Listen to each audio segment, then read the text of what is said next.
My name is Rob, and I'm host and guide to Songbirding, a new relaxed pace birding by ear podcast that takes you into the breeding territories of a number of bird species in Midwestern Ontario. You can find Songbirding wherever you get your podcasts, or visit songbirding.com.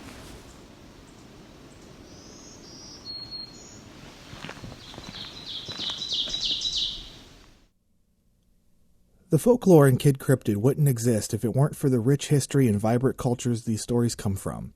While we do our best to provide accurate information, we recognize that we are, at best, amateurs here. This podcast is best considered for entertainment purposes only, and it comes from a place of love and respect for the peoples behind the lore. Now, on with the show.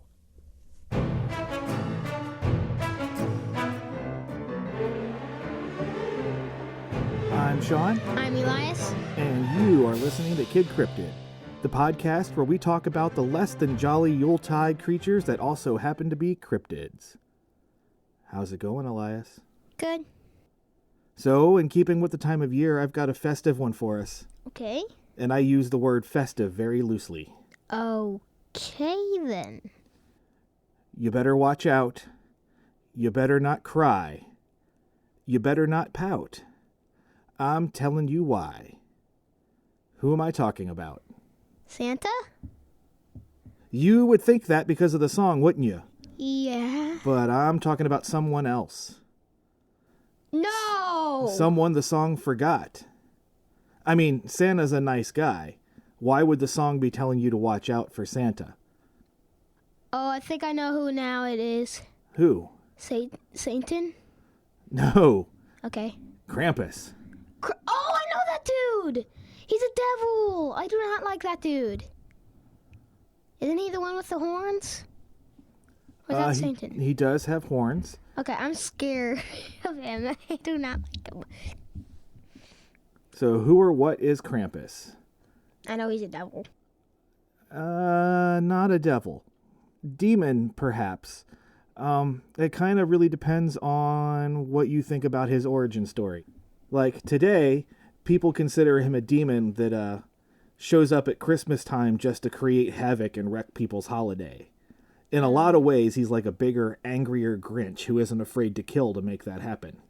Well, I'm pretty sure, I think I've heard of him before, and I think he's like a person that takes the naughty kids and, does stuff to them.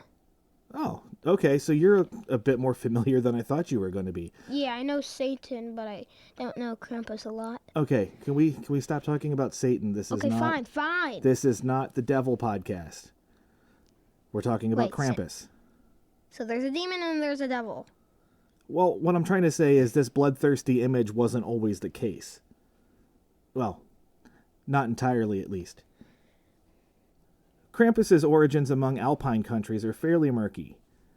Some anthropologists suggest that he comes from some sort of pre-Christian pagan ritual. What role he played and what his purpose was is unknown, but his appearance bears several other elements that are common with other rituals for the time and region. And when I say alpine, do you know where I'm talking about? I'm pretty sure you're talking about a place. Yeah, so I'm kind of talking around Austria, Germany, Switzerland. Oh, Switzerland? So those kinds of places. The pretty much countries where the Alps run through. So parts of Italy, that kind of stuff. A current popular theory is that Krampus comes from Norse mythology. There, he is the son of Hel. That's H-E-L, not with two. Okay. And she rules the underworld and is the daughter of Loki. So he's Loki's grandson, if you look at it that way. Wait, how spelled is it the same as Marvel Loki? Yep. Okay, then I did not know Loki was a god. Well, Marvel took that mythology and made their characters with it. Oh, so they took Loki out of mythology and then made him a Marvel character? Correct. His name comes from the German word Krampen, which means claw. Claw?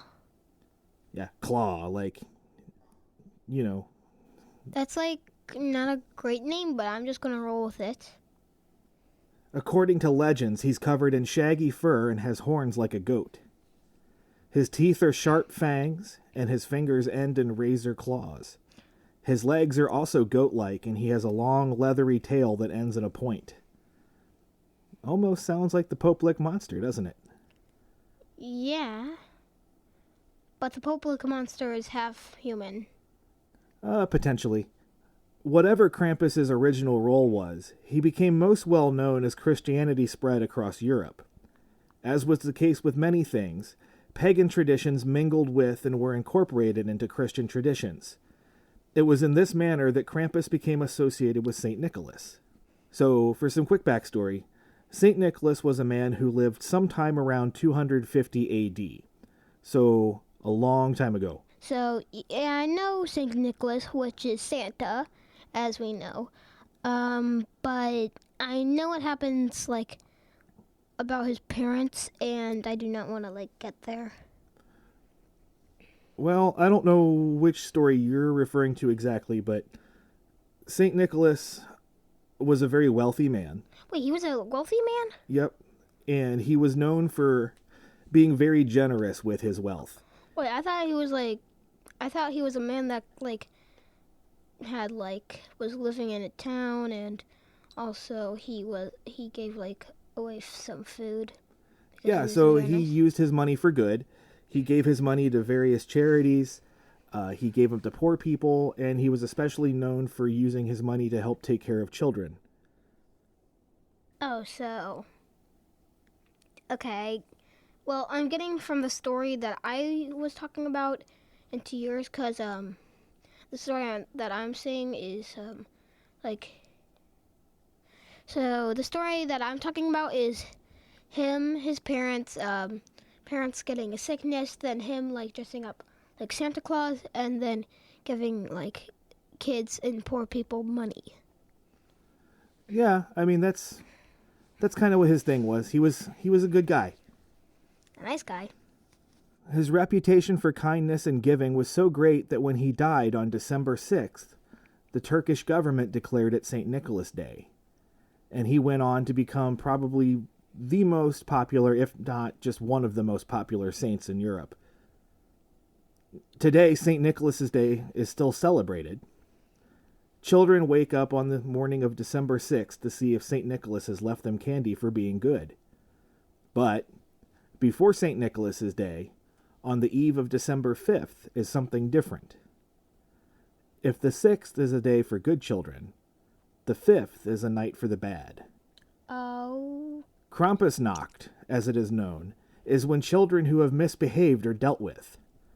Krampus comes to them all ugly and terrifying and beats them with sticks as punishment.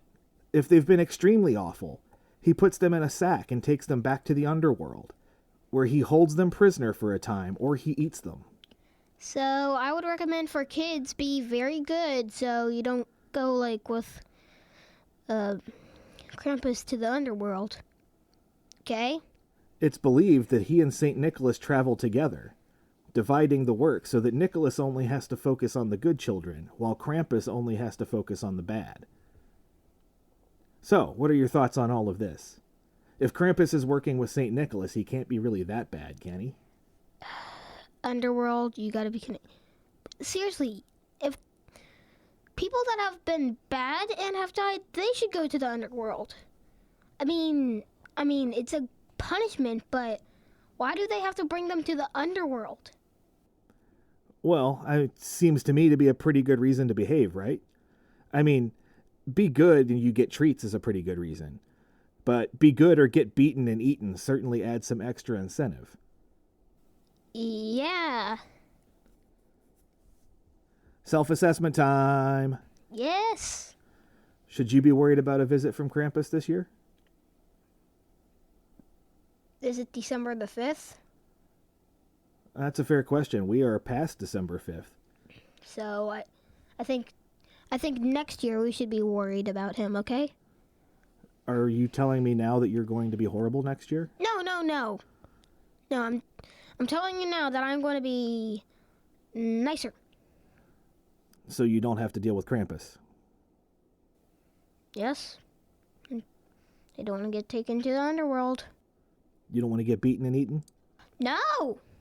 Despite his association with St. Nicholas, Krampus was almost lost to history a couple of different times.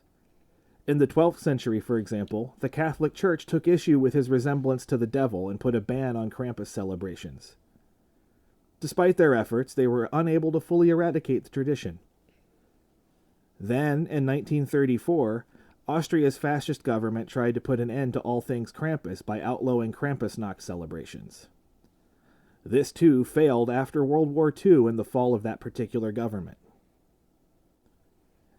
Now, you know how I always point out things and how they change over time? Yeah. Krampus is no different. Today, Krampus's image has taken a darker turn. Oh. This is probably why you thought he was the devil. Some people have tried to turn him into an anti-Christmas symbol who hates the holiday season and only wants to destroy. He's appeared in horror movies where he fights Santa Claus. I guess that's fair after all of those times people tried to get rid of him. Others just think he's far too scary and inappropriate for children today and that he has no place being associated with St. Nick. I argue that the scariness is the whole point. But then I'm a horrible parent who loves to scare his children at any time. Yeah, because a couple years ago, when you scared us on that Halloween night by getting those Halloween decorations chasing us. Like I said, I'm a horrible parent. Well, you're a nice parent, and then you're sort of not judging. Still, traditional Krampus events take place in Europe. In Austria, for example, they have large gatherings called Krampuslauf, where people dress up as Krampus and chase others through the streets. Other places hold parades where men dress as Krampus and they snarl and shake chains at the people watching. Oh, well, so actually my friend once went on this haunted hayride, and her friend got chased by a person in an it suit. That wasn't Krampus, though. Yeah, but it was like Krampus because just chasing around. Actually, while I was out last weekend, there was a Christmas market going on, and Krampus made an appearance there. Oh, really? You saw him? Yep, he came by, shaking his chains and getting in people's face and otherwise being kind of a jerk. That's sort of like what happened at the haunted hayride, too, but with other people. So while there has been a bit of hijacking of Krampus and his image, his traditional role doesn't appear to be any danger of dying out just yet. So you better be good for goodness sake. Yeah. Or you better be good so you don't wind up in a sack in the underworld. I don't think they should add that to the song. Because No? if they do, I'm going to be change that back. It doesn't really fit the flow of the song very well. Either because, but still, I don't want kids getting scared. A little fear is good. A little fear. So what do you think of the song in general, then? Do you think it's referring to Krampus? I think it's going with Santa and Krampus, together as it. I think they're, telling you, be good because Santa will come to your house, and do not be naughty because Krampus might come. And so what do you think, too, about Santa traveling with a partner, especially that partner? I'd be if I was there, I'd be why are you traveling with him? Because, he's a little scary. Don't you have elves? Hey, he has his naughty list. Somebody's got to deal with it. But but in the song, he says he's checking it twice. Oh, you don't want to get that wrong. You don't want to send the wrong person to the underworld. Yeah, but what I'm saying... I mean, what kind of justice system are you thinking Santa operates on here? I'm saying that Santa is, the good justice, and, well, Krampus is, the good, half bad justice. You're thinking good cop, bad cop? Good cop, bad cop, sort of like Loki. Sometimes he's good, sometimes he's bad. So he comes by it honest. Yeah. Do you think maybe we should leave snacks out for Krampus? Or, more importantly, what kind of snacks would you leave out for Krampus? Seriously, do you want to chop up my sister? Whoa. Where did I ever say anything about Krampus wanting sacrifices? You said he's a bloodthirsty guy. No, I said that's what people today are treating him as. Fine, maybe we should, like, leave him some type of cookie. Cookies. I was thinking Krampus would like some whiskey. I mean, he is a demon. Maybe some Fireball? Ooh, fireball? Oh, yeah, because demons don't really care about spice. I don't think so, though. I don't think so. Nothing good ever begins or ends with Fireball. Or maybe, like, remember that. Maybe give him, like, some steak, too. Oh, steak. Or wine. Steak and wine. Oh, now Krampus is getting fancy. Yeah. Do you think he'd count that as a bribe? I don't know. I mean, like, if you tried to bribe Krampus, do you think he'd take it? Or would he be more like, oh, I see what you're doing there. That's extra punishment for you. I don't know. That wasn't a very good Krampus voice. It'd probably be more like, ah. Then I would be like, I'll just leave this here if you want it. Bye. All right, I think that's going to wrap us up. But I'm not trying to bribe him, so, like, just trying to, like, make sure he gets good stuff. Okay, so it's not a bribe. You just... No, I'm trying to be nice to him. Krampus doesn't get the scraps. Got it. Yeah. All right. So that seems like a pretty good place to wrap things up. Yeah. Unless, of course, you have anything else there, Elias. Not really. Other than that, I would say that, kids, if you want to, just try not to, like, be mean and try to be nice to Krampus, okay? Like, don't leave him any scraps from dinner. Just, like, give him some good stuff.